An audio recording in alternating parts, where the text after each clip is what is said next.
ตื่นมาเช้านี้ก็มืดครึ้มคือเก่าพี่น้องเอ้ยครึ้มฟ้าครึ้มฝนผู้สิเดินทางฝนสิห้ามสุดทางแล้วปะตกกันตกบ่ได้แห้งดอกพี่น้องเอ้ยตกแต่พอหนทางเปื้อนฝนกันเลยนางว่าจะลงบ้านแต่ว่าฝนกระสิตกเนี่ยหมอแหกแต่กระโปรงนางจะย้ายครัวแล้วเนาะนางจะย้ายครัวนะมีหม้อมีแหกฟ้านะฟ้าอันแก้วระวังมันแตกพริกบักเขือวินว่าอาเจกเอาบักขัวมาหายนะเด้อบักขัวสวัสดีตอนเช้าพี่น้องเอ้ยมาเช้านี่ลงอันสูตรรดน้ำให้ยายนี่แต่เช้าสูตรชีวิตตั้งแต่ท่างนี้กับพ่อแห้งท่างออกหน้าบ้านกับพ่อก็คือเอาผ่าสีสมตัวห้าสื่อตอนห้าลงหรือไปจะคือเอาโต๊ะกลางทางกับบดเทือมันโต๊ะบ่แห้งดีทั้งขุดโต๊ะบนที่นอนทั้งล่าวนี่น้ำที่ฟองเฮ้ยมันทำกับมาโต๊ะนี่แหละเข้าผุดจากดำหน้านะมันพอแห้งเลยมันอยู่ทั้งบ้านของบนโต๊ะเป็นแมวอ่ะมันถือแต่แขวงสวรรค์พายุลูกนี่นั่นบริโต๊ะทั้งบ้านถ้าพ้นโต๊ะมันรับตรงไหนนี่แหละเราพอภาคสวรรค์เนี้ยลงกับจะลงลายมือแล้วพอสีดำวันปุยวันเปยเนี่ยได้ไปทั้งได้แล้วขนาดเดี๋ยวนี้เราก็ยังมางอยอยู่เราไปปลาให้เราอยู่คนเดียวคนละลงน้ำพอมึงเด้อแลน้ำล้างรถยินป่ะได้ยินเยอะคันฝนตกละกาห่วนอยู่จากอีหยังอันนี้ก็ย่านฝนตกพี่น้องคันฝนตกแห้งๆนะมันย่านบ่ก็ล่ะมันเป็นบ้าบ่ก็ล่ะมันสิย่านเฮ็ดหยังอยู่ในเฮือนเกลือมันเล่นยังหอยเจนงัวกับมันของกันมานึ่งมาเนิดอยู่บ่เอ้ย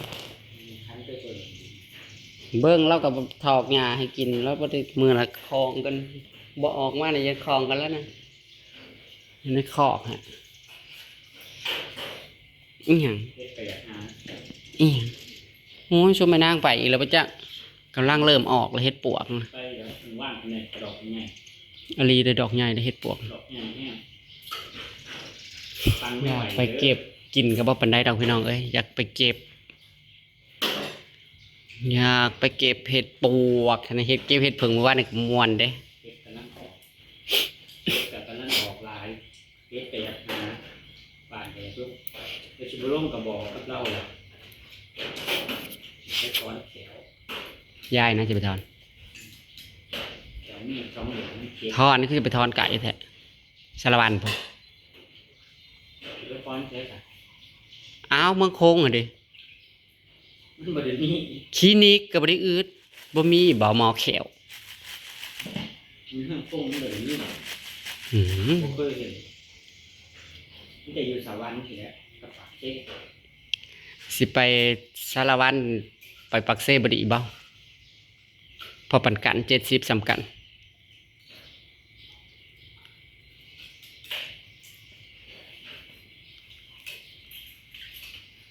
นั่นนี่แหละยากสิไปย่ามันนั่นแต่มันไก่ยังไงหาหมดหาหมอน่ะก็ได้ไปคันมันปวดเข้ากับปะทอนหายขึ้นเก้าต้องตรวจก่อนเข้าเลยเขาคิดว่าเนี่ยสวยต้องเข้าร้านหมออันที่เขาทำฟันจัดฟัน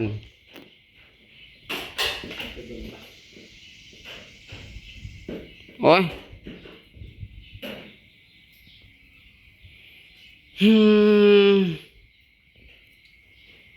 ท่านี้กินข้าววัดมาเลยไปจำหันน้ำเลยมื้อเช้า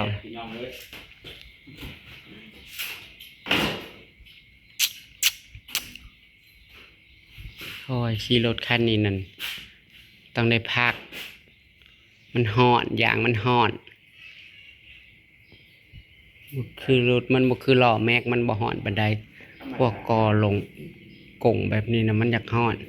มากล้วยจ้าแล้วเฮ้ยมันสิเละก็ได้อิหยังในปลาเค็งพี่น้อง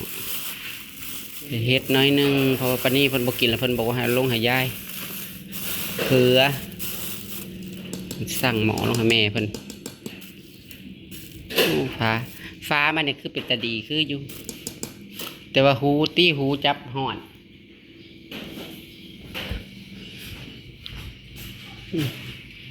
เพราะว่าเมื่อคืนจะสิกันนอนนำกันขยะนี่มันมาอีกแล้วเธอ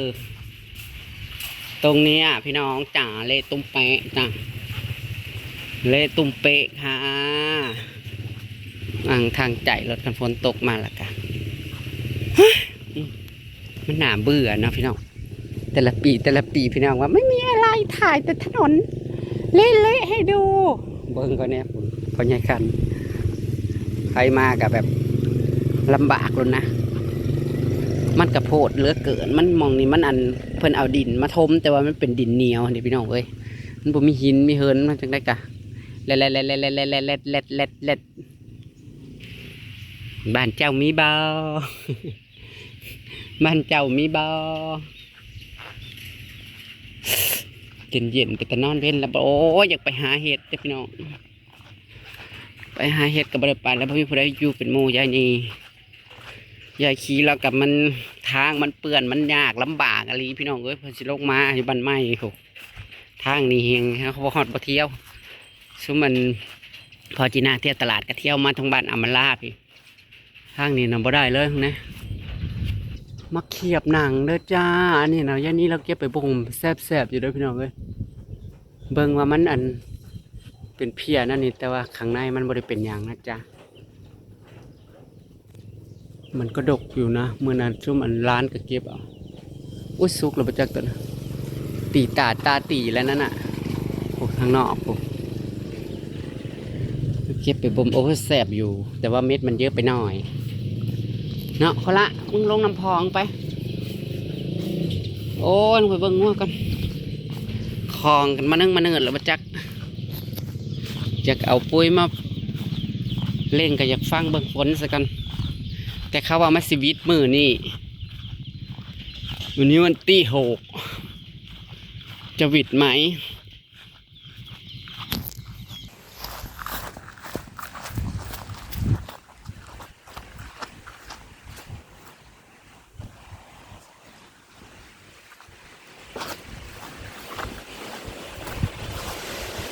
เอาละขึ้นมาเด้อเฮ้ยนะ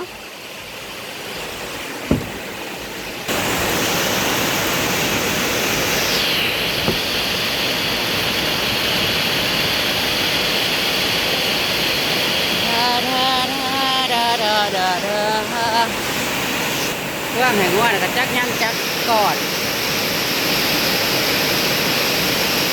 พ่อ50 ปอ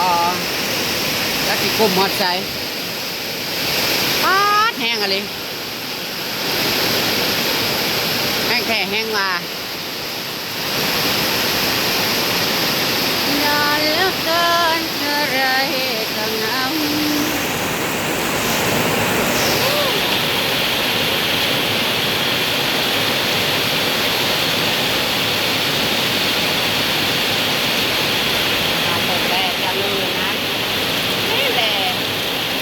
ห้องบริเวณผิดเลย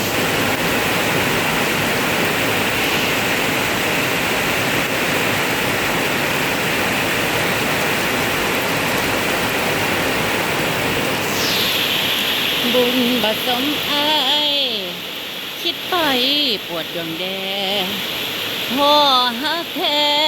แต่ว่าอายบ่โสดโอ้สวรรค์ให้รางวัลเธอทำโทษจึงได้กำหนดให้มาฮักแฟนเพิ่นฟังคำเขาเอิ้นอายเป็นพ่ออีนางต้องยิ้มคลางตกคุณกลางทางเดินอายกับเขา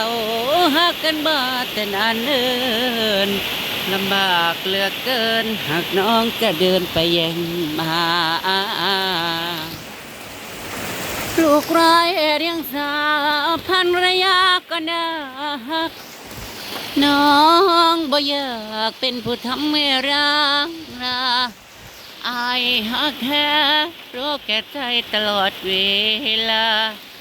เราเจอกันช้าจึงได้แค่หาทางปลง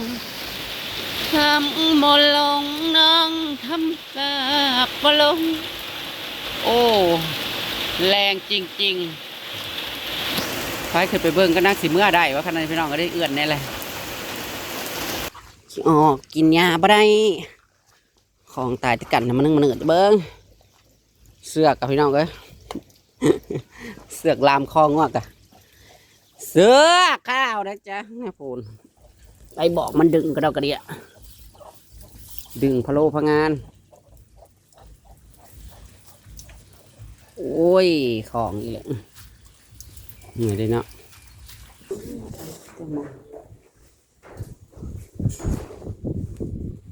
กระใส่อันนี้เราไม่ใช่ใช่บ่ได้ขากันทนขาอย่างเงี้ย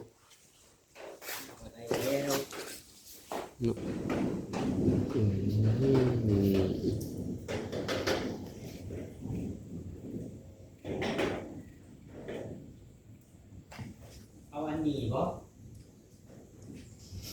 หมอกกันหนอกอันเหนือที่ว่าเซลอันเหนือ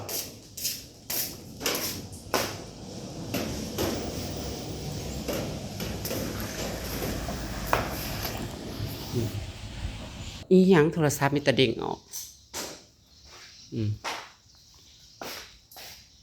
ถ่ายไปแล้วก็เด้งออกไปได้ไหมโคราชไปได้ไหมมึงสิมาเฝ้ากูหยังกูบ่ได้ไปผูไปน้ำไหมไปลงไปหาปูวินผูล้างโตอยู่ในแบบอยู่ห้องตายค่อยไปค่อยมาอย่าให้ใครแซงเนาะเขาละค่อยไปค่อยมาอย่าให้ใครแซงจักละหักเสียนั่นไว้หายแต่ว่าเอามึงเอาบ่ามันอยู่อาญะเนาะเขาละไปไหมเซ้ยบอกเขาละเนี่ยเขาจะไปใส่มาใส่มันก็ไม่ได้สนเขาละบอกไม่สนใจจะไปก็ไปนี่มาเฝ้าแต่กูนี้กูไม่ได้ไปเป็นบ้าอย่างกูละพุ่นผู้จะไปนั่นไม่ได้สนใจเนาะไม่เลยกูละพุ่นเดินมาดูก็แล้วไม่ไป